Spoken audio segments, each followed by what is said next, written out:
കൊച്ചേട്ടന്റെ കത്ത്. അമ്മപ്പൂക്കൾ അടർന്നു വീണപ്പോൾ മകന്റെ ദുർഗന്ധം. സ്നേഹമുള്ള DCL കുടുംബാംഗങ്ങളെ, കഴിഞ്ഞ ആഴ്ച സോഷ്യൽ മീഡിയയിൽ വൈറലായി ഓടിയ ഒരു വീഡിയോ കാണുവാനിടയായി. ഒരു വലിയ വീട് കോടികൾ മുടക്കി പണിതതാണെന്ന് കണ്ടാൽ മനസ്സിലാകും. വീടിനകത്തും പുറത്തും നിറയെ പോലീസുകാരും നാട്ടുകാരും. അകത്തു കയറിയിട്ട് പുറത്തിറങ്ങുന്ന എല്ലാവരും തൂവാല കൊണ്ട് മൂക്കും വായും പൊത്തിപ്പിടിച്ച് പുറത്തേക്ക് ഓടി വരുന്നു. ചിലർ ഛർദ്ദിക്കുന്നു. ഉത്തരേന്ത്യയിൽ മധ്യപ്രദേശിലെ ഇൻഡോറിലാണ് ഈ വീട്. എന്താണ് സംഭവം എന്നറിയാമോ? ആ വീട്ടിൽ ഒരു ദാരുണ സംഭവം നടന്നു. വീട്ടിൽ നിന്നും കനത്ത ദുർഗന്ധം പടർന്നപ്പോൾ നാട്ടുകാരാണ് പോലീസ് സ്റ്റേഷനിൽ വിളിച്ചു പറഞ്ഞത്.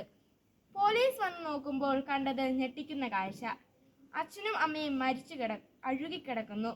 അച്ഛൻ മരിച്ചിട്ട് 30 ദിവസവും അമ്മ മരിച്ചിട്ട് 20 ദിവസവും ആയത്രേ. കൂട്ടുകാരെ, ഈ അച്ഛനും അമ്മയ്ക്കും ഒരേ ഒരു മകനേ ഉള്ളൂ. അയാൾ അമേരിക്കയിലാണത്രേ. വാർഷിക വരുമാനം 1 കോടിയോളം വരുന്ന എന്നാണ് കേട്ടത്. എന്നാലും 2 ജീവിതങ്ങൾ സമ്പൂർണമായി സമർപ്പിച്ച് വളർത്തിയ പുന്നാര മകൻ മരണനേരത്ത് പുതയ്ക്കാൻ ആ മാതാപിതാക്കൾക്ക് 1 കോടി മുണ്ട് പോലും കൊടുത്തില്ല. സ്വന്തം കാര്യം സെറ്റായി കഴിഞ്ഞപ്പോൾ അവൻ സ്വന്തം മാതാപിതാക്കളെ മറന്നുപോയി.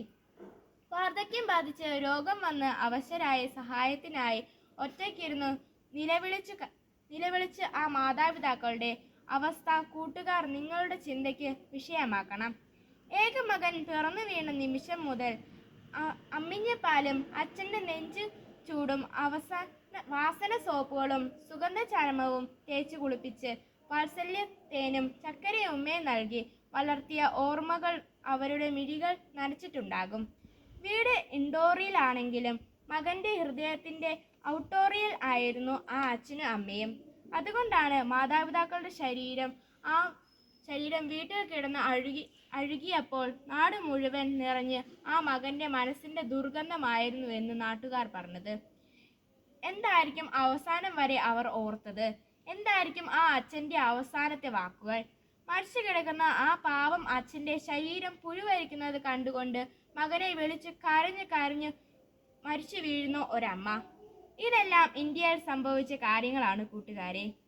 നാട്ടുകാരും പോലീസും വന്നപ്പോൾ 2 പേരുടെയും ശരീരം പുഴുവരിക്കുന്നത് കണ്ടുകൊണ്ട് കണ്ണു പൊത്തി കരഞ്ഞു പോയത്രേ. കൊച്ചേട്ടൻ്റെ കത്ത് വായിക്കുന്ന എല്ലാ കൂട്ടുകാരും ഇപ്പോൾ വായന അവസാനിപ്പിച്ച് സ്വന്തം അച്ഛൻ്റെയും അമ്മയുടെയും മുഖത്തേക്കൊന്ന് നോക്കാമോ?